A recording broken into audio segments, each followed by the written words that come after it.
Peace, this is Brother Sakim, and I am rocking the Unk Twee, and I'm dedicating this video to my master teacher, Dr. Malachi Z. York, Dr. Malachi K. York, Dr. Malachi York, Partner Babia Nun, and the Unk Twee.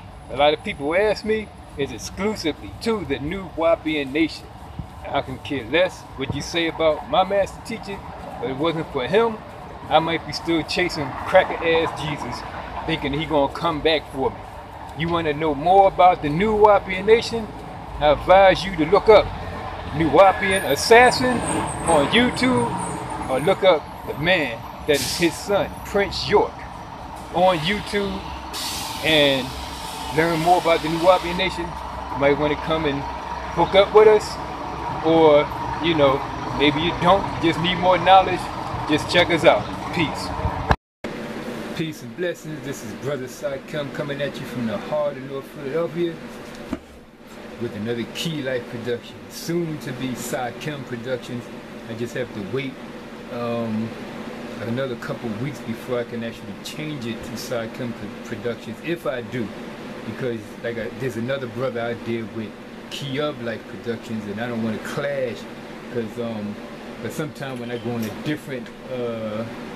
different device and look up Key Life Productions, I see Key of Life Productions. So I don't want no conflict with the brother. I haven't met him, never spoke to him yet, but anyway, Sakim TV probably is a little easier for people to type into. Anyway, what I like to get into today, right? There's a lot of people that say, and the master teacher, first of all, they give honor to my master, to my mother, which is my God that gave me my first breath, right? Now I would like to give honor to my master teacher, Dr. Malachi York. Despite what anybody may think, I don't give a damn. Really don't give a fuck. Because if it wasn't for his organization that I ran into and woke up in, I might be still chasing cracker-ass Jesus around. So, with that being said, I also give a shout out to Side Netter TV, because he inspired me to do what I do. If it wasn't for him, a lot of us be doing stupid shit like just getting on YouTube and filming people fighting, pulling each other weave out and shit like that. So, with that being said, I like to check out a few parts of the Bible here, a few things in the Bible that seems kind of fucked up.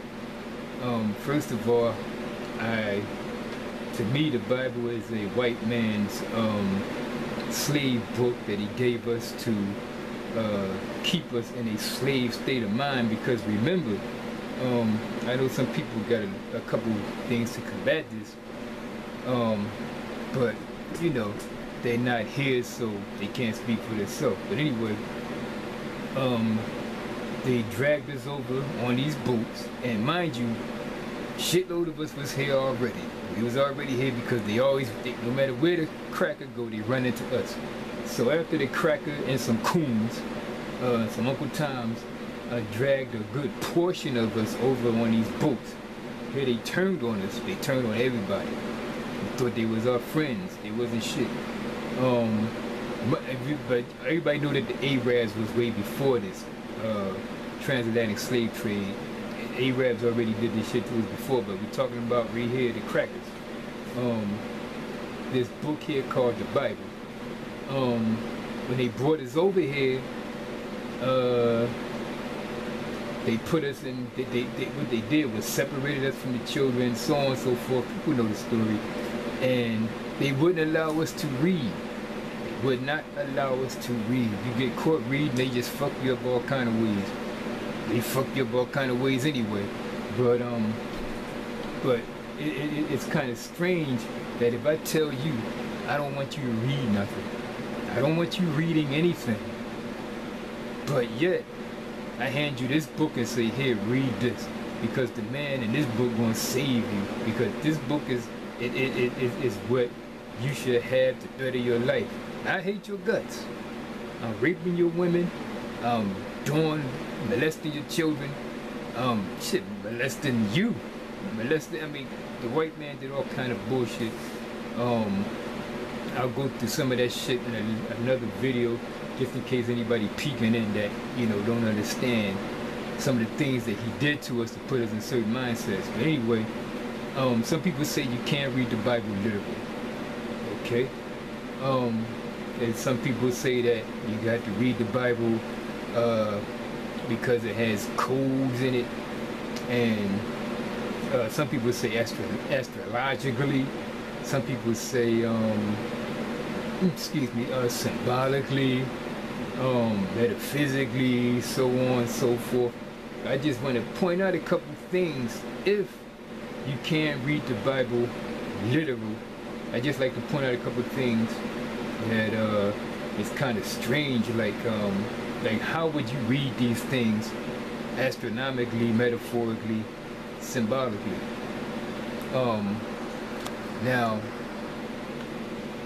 one of our master teachers, Dr. Phil Valentine, says that you can't read the Bible literally. He says you're a fool if you try to read the Bible literally. Now, there's some parts in here that it seems like you have to pick and choose, and most people pick and choose what parts is literal. Like the Hebrew Israelites, they'll read one part literal, like Revelations 1:13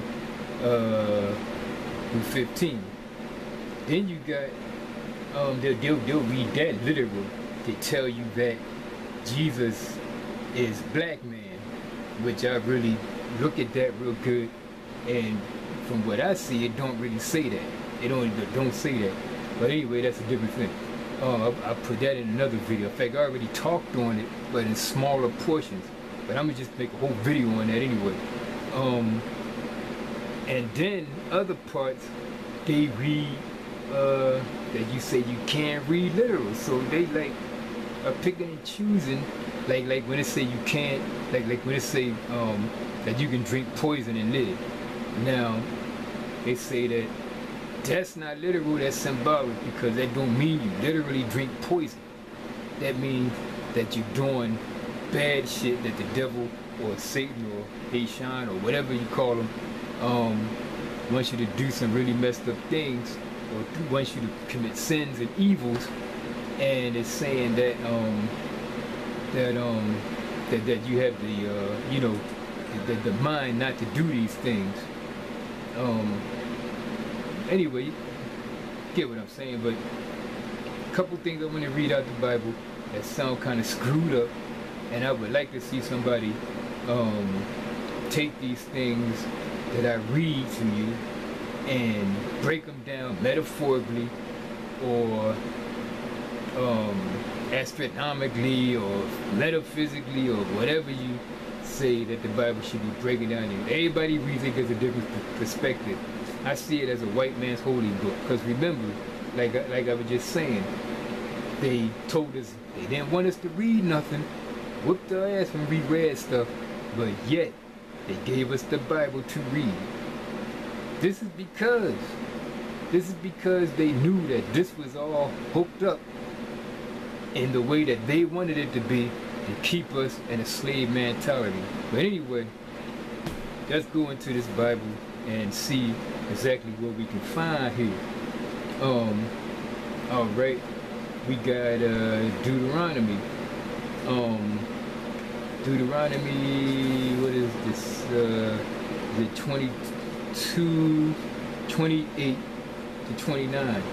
If a man find a damsel that is a virgin, which is not brothel, not married or anything like that, and there was, which is not brothel, and the damsel is not brothel, and there is none to save her. None to save her. That sounds kind of weird right there. Oh, no, I went back. I thought, alright, here we go.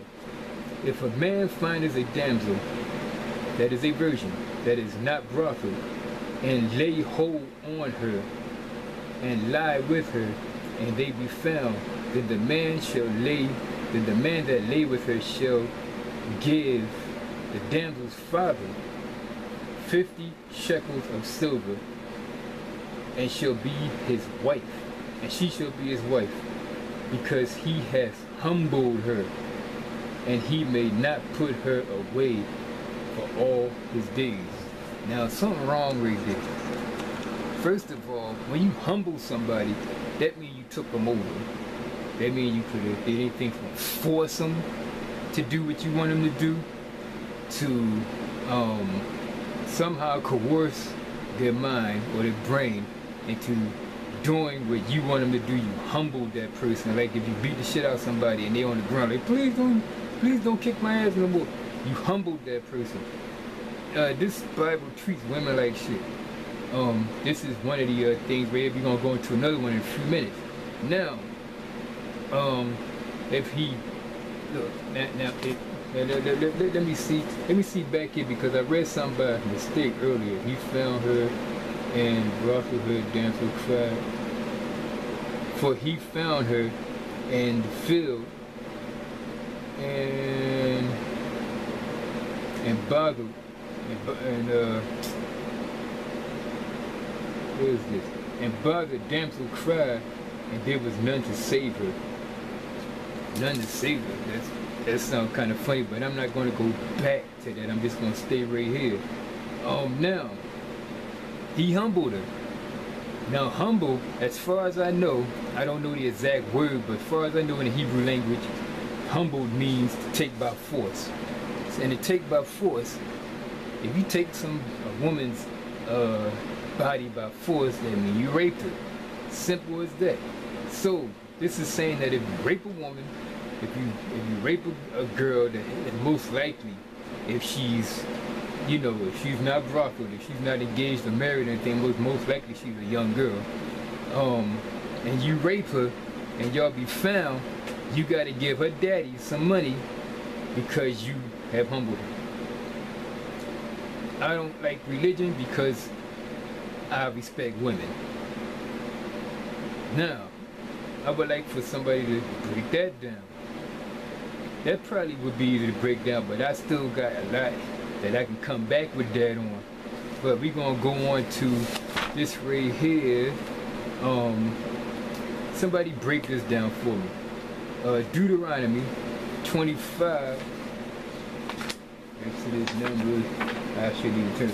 Deuteronomy 25:11. I was almost right there anyway. Deuteronomy 25:11.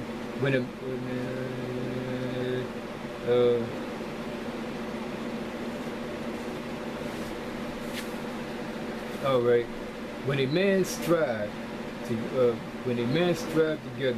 with another, and his wife shall draw up her hand. This is talking about if you were the man. All right. When men strive together and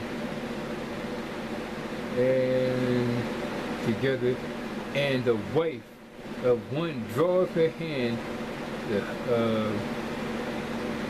draweth near for deliver of her husband, of the man of him sinneth, him putteth forth her hand and taketh him by the secrets. Right? Thou shalt cut off her hand, thine eye shall not pity her. Now, I gotta get some glasses. I don't know what's going on. But anyway, there's a saying, if you fighting somebody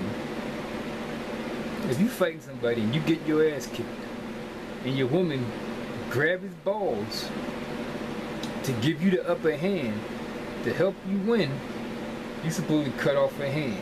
I'm supposed this is symbolic or something, because it say when men strive together,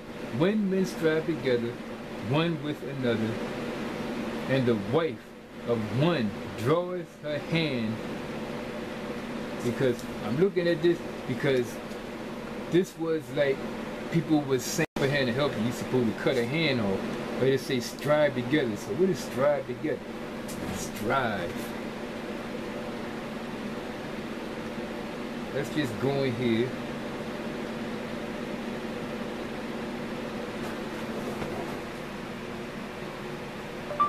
Meaning of strive.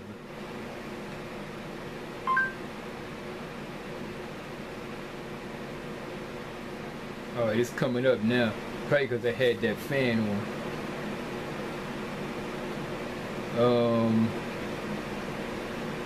To make great effort, achieve or obtain something, struggle or fight vigorously. Alright, so you got these two meanings for the word strive here. It would have to mean that the two men together is making great effort to achieve something. But the other meaning is struggle or fight vigorously. So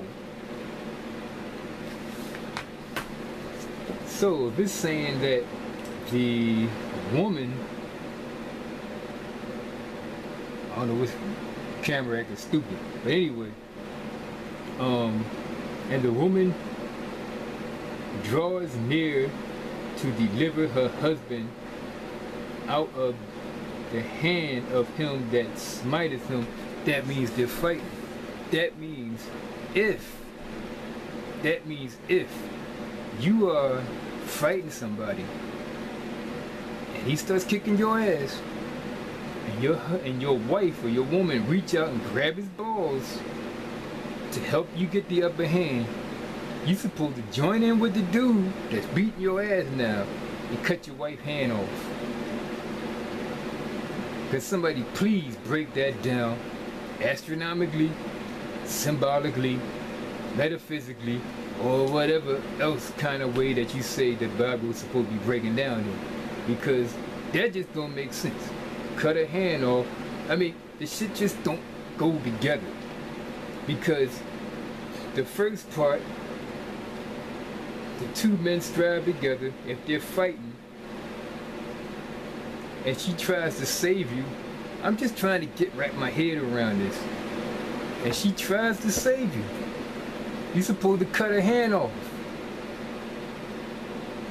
You're supposed to cut it. I'm thinking cutting her hand off is symbolic or something, but we know that it's some kind of punishment. So why would you, whatever it means, why would you punish your wife for trying to help you win a fight? Now, if she didn't try to help you, then you'd be mad at her for not trying to help you. Like, for real. Let me see. What else is in here? It says, guys kill some, believe some, women for yourself. Now, Numbers 31. Let's go over there real quick. And believe, I ain't no great scholar or nothing like that. I'm putting shit together. But I ain't gonna put everything together. I ain't gonna throw everything I did, because I get a few things for the Hebrew Israelites and some other people that are always talking about Jesus is black. What is that? Numbers 31, 16, 18.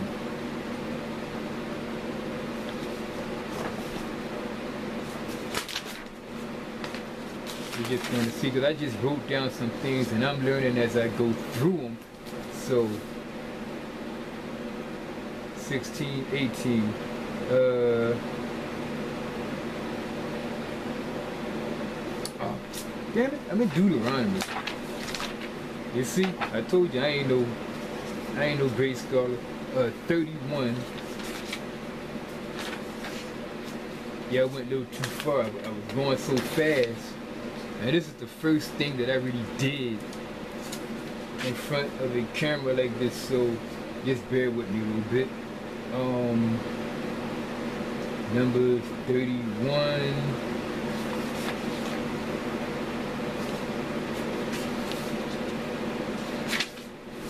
Make sure 16, 18. All right.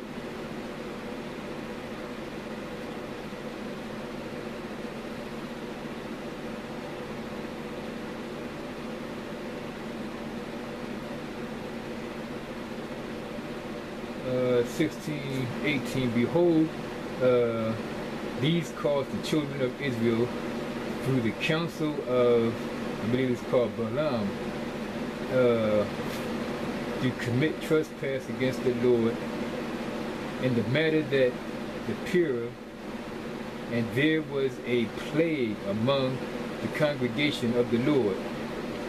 Now therefore kill every male among the little ones. Let me make sure I read that. And now therefore kill every male among the little ones, and kill every woman that has known man by laying with him. But all the women, children that have not known a man by laying with him, keep alive for yourselves. Now, I'm trying to figure this out. Keep alive for yourselves. Is that to make them slaves? Is that literal? Or is that symbolic? Let me read that last one again. Now therefore kill every male among the little ones. Now therefore kill every male among the little ones, and kill every woman that has known man by laying with him. So that means kill all the men, and that kill all of the women that had sex. But all the women and children that have not known a man by laying with him, keep alive for yourself. Now, the last part is kind of weird because, all right, children that has not known a man by laying with him.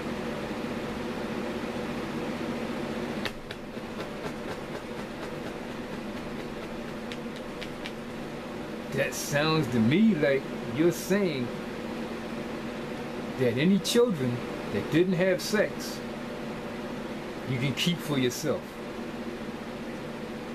I mean, somebody explain it. Astronomically, physically, metaphysically, symbolically. Now, that right there, I didn't even know, like, because when I marked it all, I wasn't even thinking about that part right there, but now it just hit me. And this is ad-lib. This is ad-lib. This is just going through the Bible with some questions for you great scholars that's out there, that come in and, you know, tell me what the hell is going on with this book. Let me read that again. But all women, now let me start from 17. Now therefore kill every male among the little ones. Kill every male among the little ones. Kill every male among the little ones. So that would mean to kill every male child. Kill every male child. All right. And Moses, all right, this is Moses, right? Because I'm thinking about Jesus when dude was trying to kill him and they ran and went to Egypt. But this ain't even nowhere near that right now. This is a whole different thing that I just ran across, that, you know, therefore kill every male among the little ones. Let's kill every male child. And kill every woman that has known man by laying with him. Kill every woman that has sex with a man. But all the women, children, all the women, children that have not known a man by laying with him, keep alive for yourself. All right. I see. I think I'm beginning to see. But all the women, children. Well, I'd say all the women, children. Why didn't I say all the female children? Because if they're children, they're not women yet. So are they talking about the women's children? The women of the place, their children? Or is it talking about the female children? If it say women's children, they got to be talking about the women's children that have not known a man by lying with him. So who the hell up in this place lying with the children? That's just something else that's just thrown out there. Anybody want to come up in the chat room and tell me what the hell's going on? Just come on up in there. Learning experience. Let me see. God gets mad at something and murders. Alright. This one right here, I think I'll save that for last. Alright. Isaiah 13. I think Isaiah 13. Here's Isaiah. Isaiah 13, 15, 16. Isaiah seems like a real small book. It don't seem like it got that many chapters in it. This thing is really acting crazy. I don't know why I keep going out, but I don't know.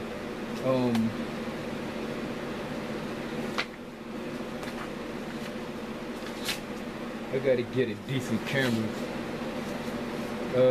13. Let me just make sure it's in the right spot. 15, 16. Alright, I'm at 13, 15, and 16. Every one that is found shall he thrust, and every one that is joined into them shall fall by the sword. Their children also shall be dashed to pieces before their eyes. Therefore, their houses shall be spoiled, and their wives ravished. Okay, now we go back up here. I will make more. And this is in Isaiah, God's muster of his armies. A threat to destroy Babylon. So, what is this saying? Is this literal or is this symbolic? It's saying that they're supposed to dash children to pieces against rocks. Let me just see that again. The children shall be dashed to pieces. Therefore, dashed to pieces before their eyes. Or they don't say rocks. I just thought it said rocks. The children shall be dashed to pieces before their eyes. Now those are some really weird things right there. This is not like real deep things. This is things that's like right on top. I'm gonna make another video with some things that goes even like deeper into like some real gory shit. But these are just things that's right on top. Dashing children to pieces. Remember, that's Isaiah, for anybody who might check it out. Isaiah 13, 15, 16. Before I would stir up their maids against them. Now, symbolically, astronomically, metaphysically, explain it.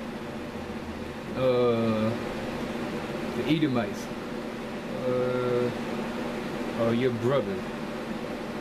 I'm gonna save that for another one. Deuteronomy 22, 28, 29. Okay, we did that. But I got it somewhere else. If you're alright. We got a couple of surahs in here from the so-called Holy Quran.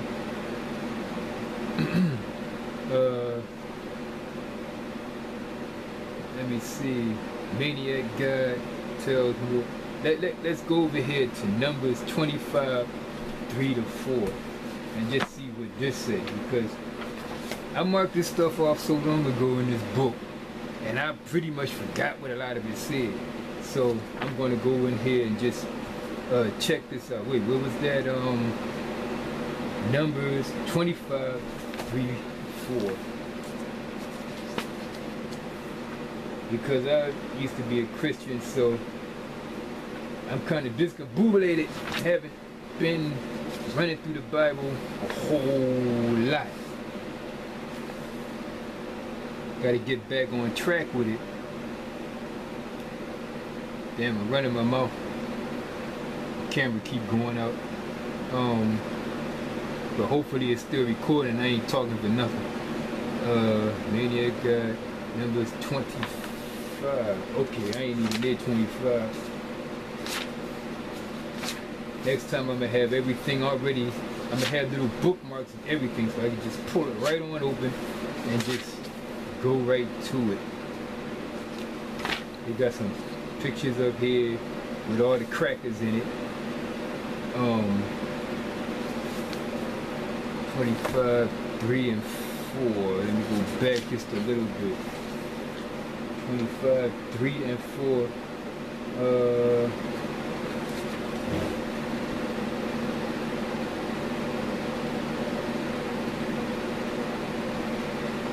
And Israel joined himself and Baal Peor, if I'm pronouncing it right, and the anger of the Lord was kindled against them. Okay, there was something right there.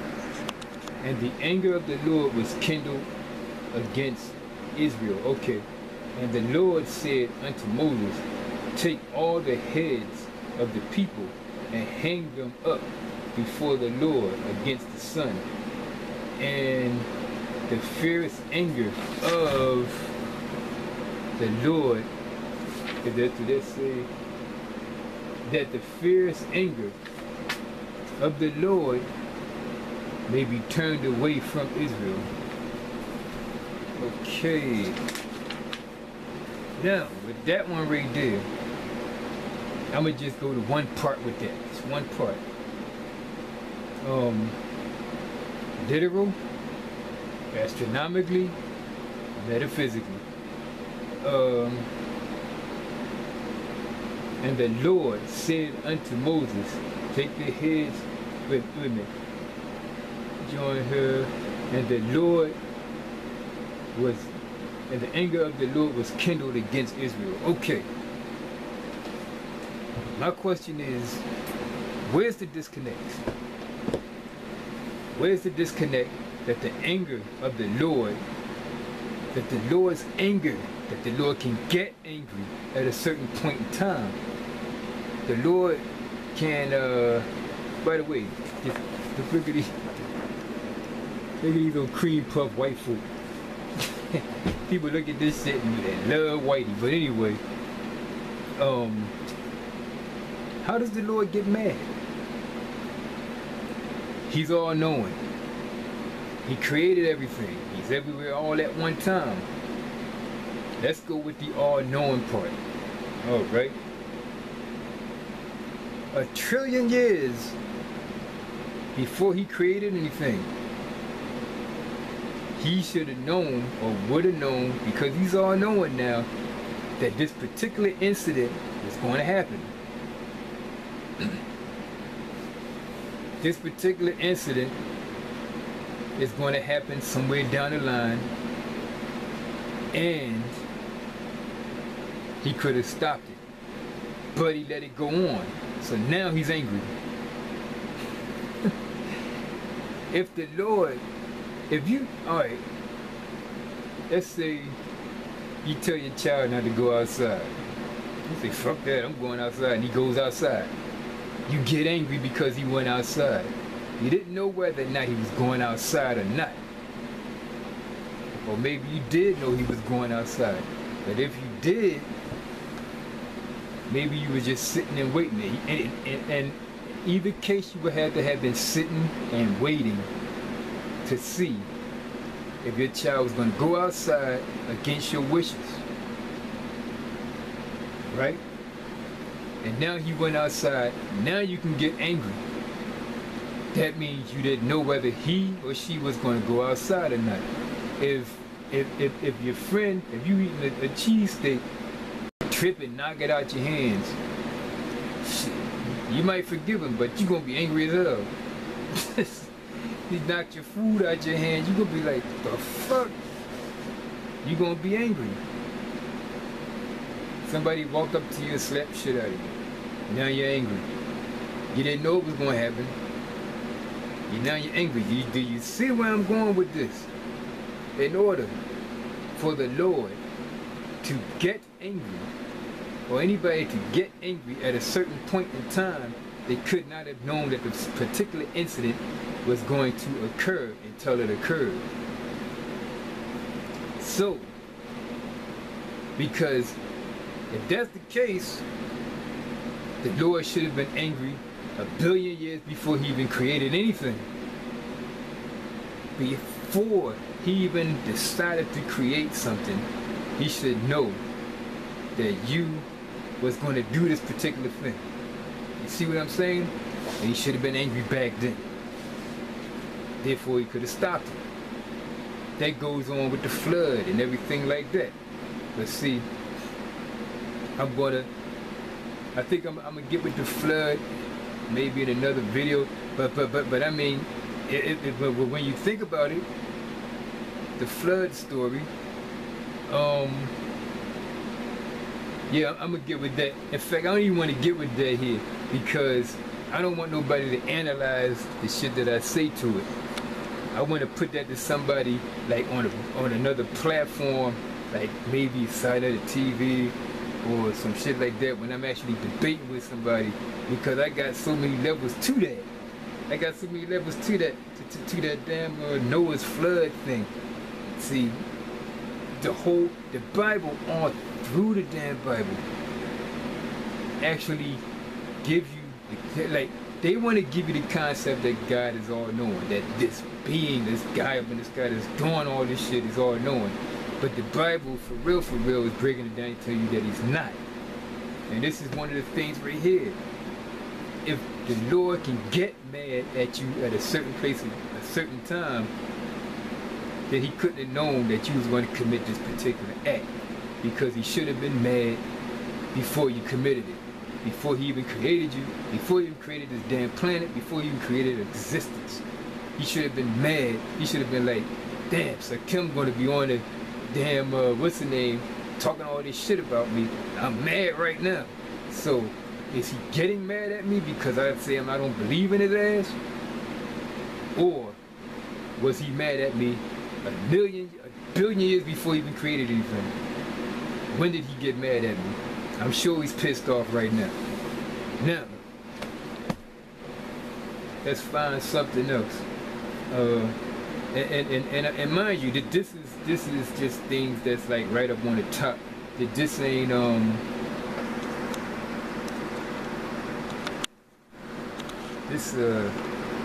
this camera is really. I gotta get a new one, folks.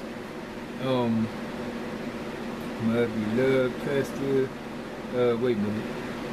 You beloved void partners, notification. No, I'm gonna save that for something else. The crazy ass guy murders men and women. Oh yeah, one thing that I would like to bring up. God, right? He's pissed off at children because they was laughing at a bald-headed man. Children. God loves the little children. Jesus loves the little children. All of the children of the world. But yet,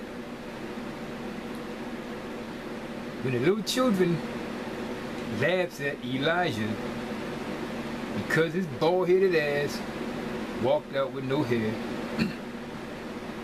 God sends she-bears out to eat them. Can you please explain that astronomically, metaphysically, or symbolically? Somebody please explain that. Little children now, they laugh at shit. They like to be funny, like to laugh, like he sent she-bears out to eat the children. How many cases of do we know about bears actually eating people anyway? But I guess this was a God thing, so shit, so animals do shit God say, I guess. Somebody please explain that. Solomon never said, that guy here, Solomon, never said he was a black man. Some people say Solomon said he was a black man. No, he didn't, but that's a whole different thing. Let me see, Ezekiel, alright, Ezekiel, damn, can I find Ezekiel? Like I said, I haven't been through this shit in a long time. This was just a brainstorm. I ain't had shit else to do. So,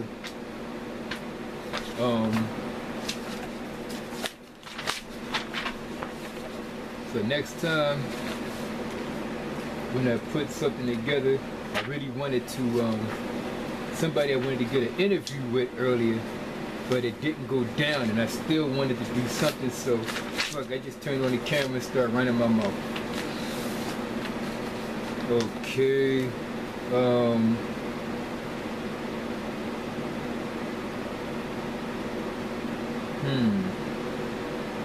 you know what?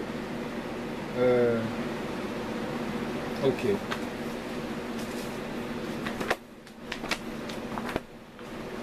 I was thinking about something else, but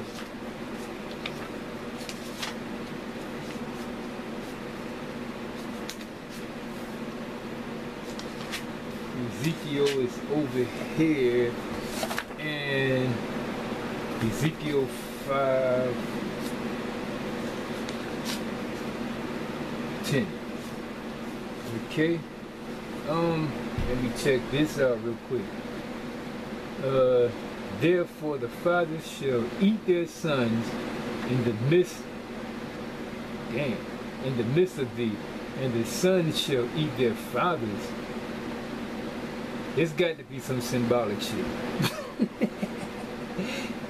It's got to be symbolic of something. Alright. Let me go through this again. Therefore the fathers shall eat their sons in the midst of thee, and the sons shall eat their fathers. And I execute judgment in thee, and the whole remnant of thee I scatter unto the winds.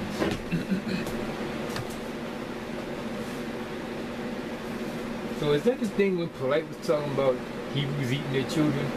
Because he put that to one of the GMS dudes, and the GMS dude responded like, well, you know, times was hard, and so on and so forth. Let me see something. What's over here?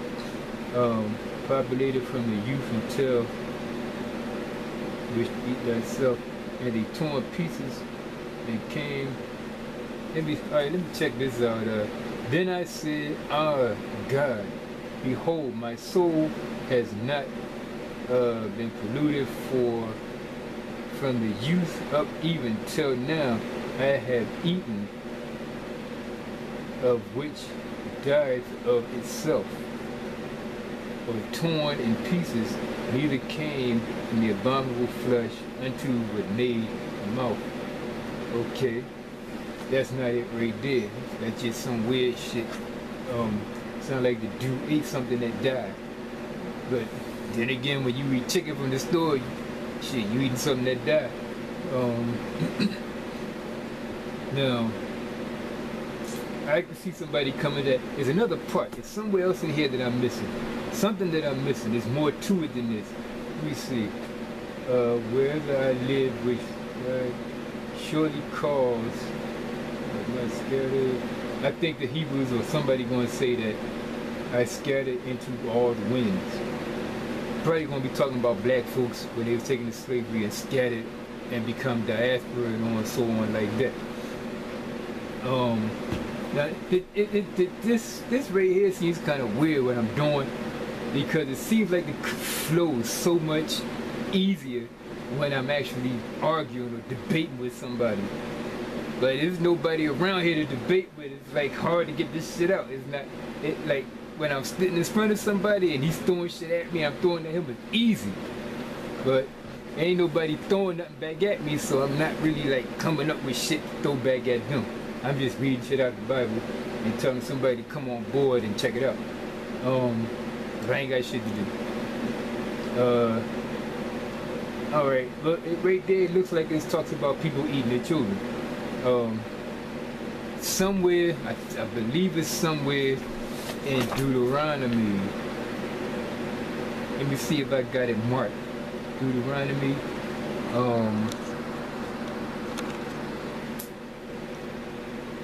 Eating my own brother, Deuteronomy.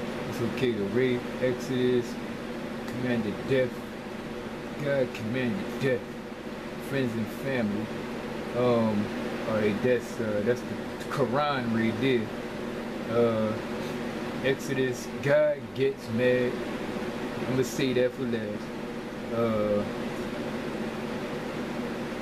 God says kill someone. Alright, we went through that one.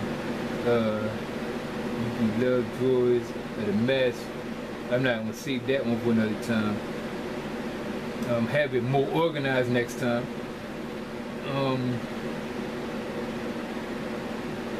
Of the men and women, infants. Alright, I read that one. Isaiah, dashing children. Deuteronomy, rape is okay.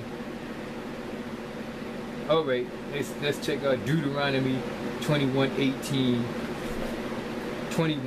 18 to 21. Deuteronomy.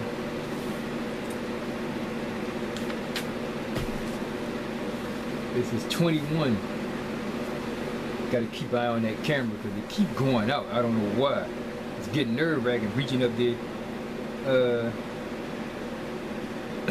Alright. 21, 18, 21. Alright. If a man had a stubborn, born, and rebellious son, which would not obey the voice of his father, or the voice of his mother, that when they have chastened him, would not hearken unto them, then shall his father and his mother lay hold of him, and bring him out unto the elders of the city, and unto the gate of the place. And they shall say unto the elders of the city, this our son is stubborn. This our son is stubborn and rebellious, and he will not obey our voice. Then, alright, wait a minute, he will not obey our voice. He is a glutton and a drunkard. And all the men of the city shall stone him, that he died. So shalt thou evil way from among you, and shall Israel shall heart and fear. Shall hear and fear. Excuse me. Israel shall hear and fear. Okay. You have a son. Didn't say nothing about daughter. Usually fucks up women pretty bad. I'm gonna get to that in another segment. But you have a son now. This is my son. He won't listen to me. Motherfucker went out and got drunk. Obviously I ain't gonna let him in the house because he might steal something. But it's saying you should take him out to the gate. I'm trying to get this thing symbolically. Take him out to the gate, call the elders, tell them this is my son. He won't listen to shit I say. So now everybody is say all the men of his city. All the men of his city. God damn. Let me just see something real quick. It say all the men of his city. Now is that saying literally or figuratively or what? Let me just see something.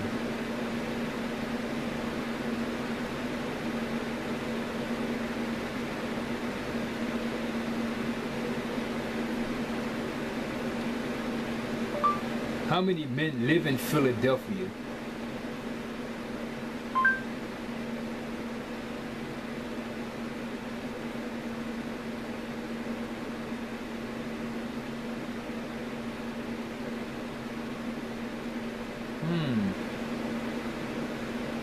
homes under 18 years old. It's saying right here, a total of 59. Oh, that's populated homes. I don't know why it gave me populated homes.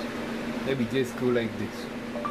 How many people live in Philadelphia? I did it again, wait a minute. How many people live in Philadelphia?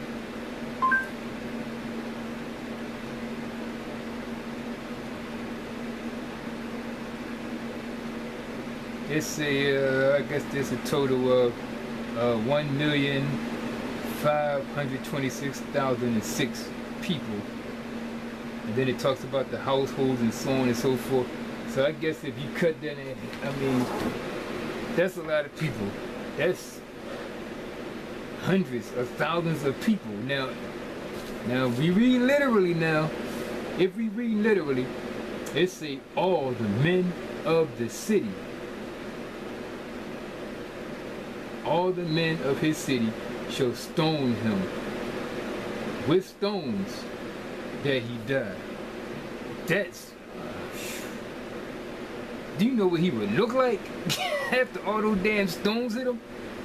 That's hundreds of thousands of men. Now it cannot be talking about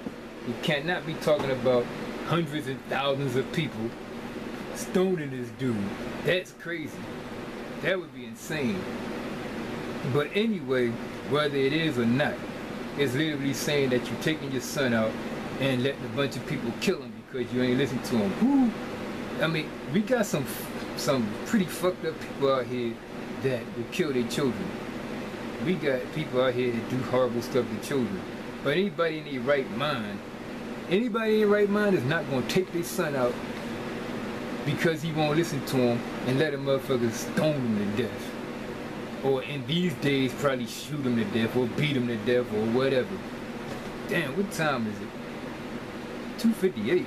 That fast? 2:58 in the morning. Anyway. Now, somebody please explain that figure, you know, symbolically, metaphysically, astronomically. Because that sounds like some literal shit right there. That sounds like some literal shit. There's some other shit in here. But believe me, this right here, I'm going to get to this right here.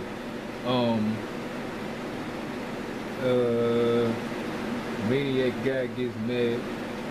Exodus 12, 29 to 30. I'm going to do another one because I keep thinking about that Noah's Ark shit. But I'm going to get to that. I'm going to get to that in another part. Saying there's the Exodus Violet or some shit like that. Make sure I got the 29, 30.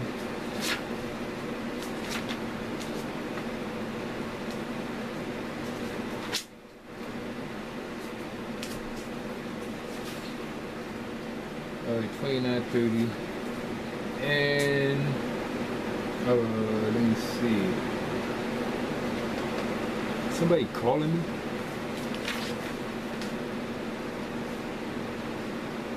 This is 28.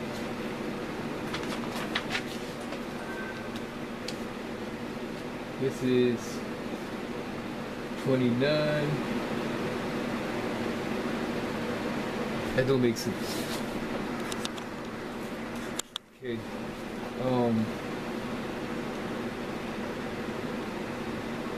Exodus 12, 29, 30. Okay. My bad, people. Just bear with me because I'm just doing shit because ain't nothing else to do. Couldn't get no interviews today. So I'm just when things that I'm thinking to myself, I decided to just think out loud into the camera. 12, 29, 30. Just thinking out loud into the camera.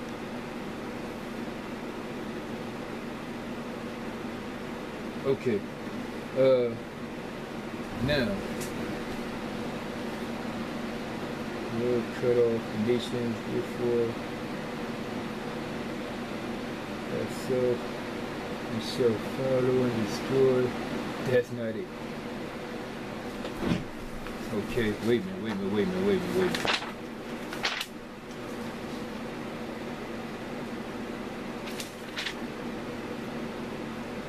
All right.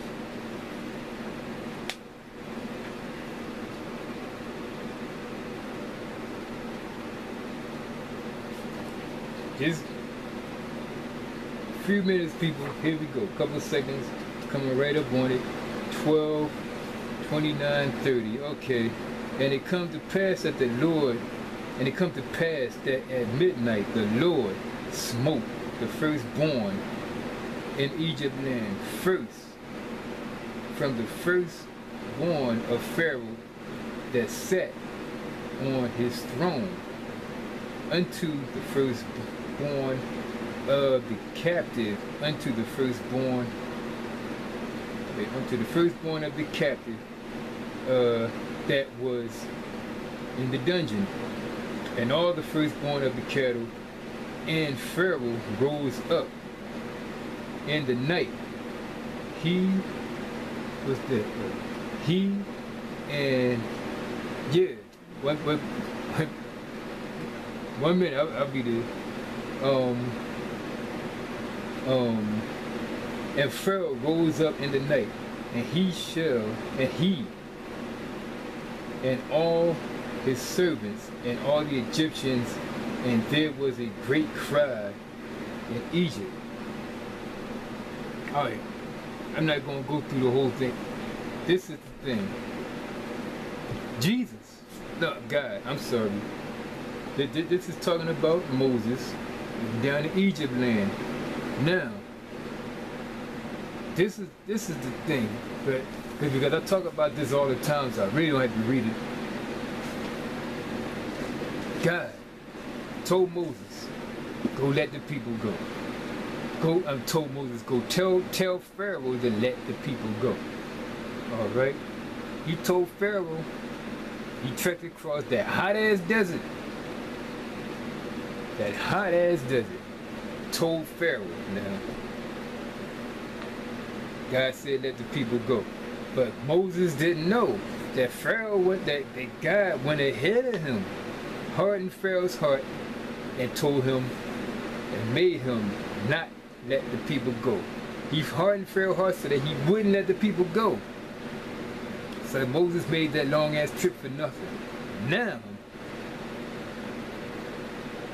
since Moses complied, Pharaoh actually complied to God's wishes not to let the people go. So now what happens? God snaps. His maniac ass God snaps and decides to punish Pharaoh, not by fucking Pharaoh up some kind of way, having his feet cut off or some shit like that, but by killing the firstborn of every damn thing that lived in Egypt land. The children, first of all, he had the, I guess you call the Israelites, kill innocent animals and smear blood all over the door. He smears blood all over the goddamn door so that this angel of death wouldn't come by and, you know, fuck the children up. Now, after that, after the innocent animals is dead, he's now killing children and other animals that had nothing to do with the situation. The damn children running around outside playing, making sand castles, whatever the fuck they did back then. And didn't know nothing going on with Pharaoh and Moses and God. So no, God kills the children and the firstborn of the fucking animals. What the hell did animals had to do with it? God damn. He just went to hell crazy and started killing every damn thing. Not every damn thing, but the firstborn. Like, they didn't have nothing to do with the situation. Why would God kill them? Don't tell me it's because God wants, it could do his authority thing, because I think that's even what it say. I think it said God did this shit to show his power throughout all the land. This is some bullshit. This is some real bullshit. Animal, if I'm after you, that means God is more like the mob than anything goddamn thing else. Because only the mob, a mob mentality or like a gangster mentality, kills people who don't have nothing to do with the situation to get at the person. But see, this is the thing though. Even the mob, if they can kill you, most of the time they won't bother your family unless they figure your family's a threat. But most of the time the mob will just get rid of you. So why didn't God just get rid of Pharaoh? Replace him with a Pharaoh that understood and started being nice to the Hebrews. Why didn't he just get rid of his ass? Since this Pharaoh was so fucked up that he had to kill innocent children and animals to show his power. What is showing his power got to do with letting the Hebrews go? That's if they was even there in the first place. And mind you, I'm talking about the people in this book like they existed. Because I don't believe none of this shit existed. Because I'm just going in, I'm just putting it down for those who believe they existed. Alright? Notice I didn't really mention a lot of people. This is the first time I really mentioned, people, actual people in the book. So, again, he sends Moses on this long ass trek through the desert, hot ass desert. Goes ahead of Moses, tell Pharaoh, don't let the people go. But he tell Moses to go, tell Pharaoh to let the people go. So when Moses tell Pharaoh let the people go, Moses says, hell no, I ain't letting nobody go. So God gets mad at Pharaoh for not letting the people go, as he placed upon his heart to not let the people go.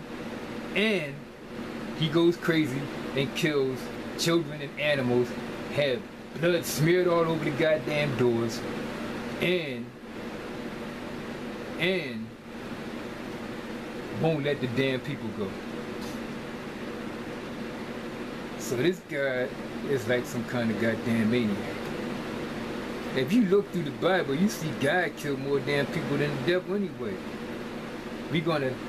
I'm gonna write out a whole goddamn essay, and I'm gonna put it together, and we're gonna go through step by step of this Bible. And I want people to come on in the chat rooms and tell me what's up. This is just the first thing. Like I said, I'm just talking out my head right now. Just talking out of my head. I ain't putting nothing together. This is shit that I just be sitting around thinking. So I said to myself, while I'm just sitting around thinking this shit, I'm just gonna set the camera up and think out loud. Pretty much, yeah. God kills children for laughing at bald-headed men. God tells you to have the whole fucking city stone your son to death because he wouldn't listen to you.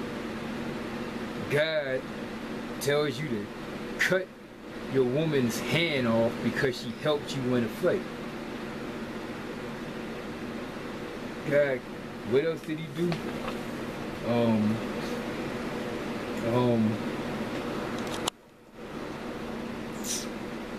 What else this maniac do? He has people dash children to pieces. He's fucking children up bad, boy. I think, in fact, now that I look at it, I think he do children worse than he do women. Damn, he really fucks children up in this book. He has people eat their children. There's something else somewhere in Leviticus, somebody eating children and shit. She put her damn son in a pot and boiled his ass, and they all had dinner, ate the motherfucker. I'm gonna put all that shit together so that it won't be coming out of my head. It'll be coming out of my head, but I'm gonna put it together so that I'm gonna have everything down, and go right through that shit and we're just gonna go right through shit and see. And I'm gonna do something on the Quran too. Solomon said he was never black. That's next time. Jesus ain't never said. Revelations. Don't describe nobody black named Jesus. Just gonna leave it like that. I'm gonna get back with that. Anyway, what time is it? It is 3:11 in the morning here in Philadelphia. 3:11 in the morning, and I'm up here talking off my head. Whew. I can't wait to get back up New York. Oh yeah, and by the way, the ISP UK is throwing a barbecue on the 13th of August. If anybody haven't heard yet, you come on out to Harlem up in Marcus Garvey Park, and maybe you can get to meet some of the greats that be on Sinetta TV. And I'm definitely going to be there. And later on down the line, we got something going on with Brother Polite. That is one of the dudes that I ran into first when I started looking for debates online. I ran into Brother Polite and Captain Tazariot. Yeah. And that's how I got into this thing. After running into the new Wapian Nation, after my mama gave me my first breath, and can't nobody show me anything outside of that. So, with that being said, anybody's in the chat room interested in throwing their comments in so I can check them out. I probably ain't gonna say shit. I'm just gonna learn from what you say, because that's what we do. We take each other's shit, we analyze it, and we come back next time, or we critique it, or we learn from it. Shit, who knows? Somebody may say something in that chat room to make me take his hat off and put a Star David on. But anyway, this is Brother Sakim coming at you in the heart of North Philadelphia. And next time, you will probably see me on 125th Street interviewing somebody. Peace.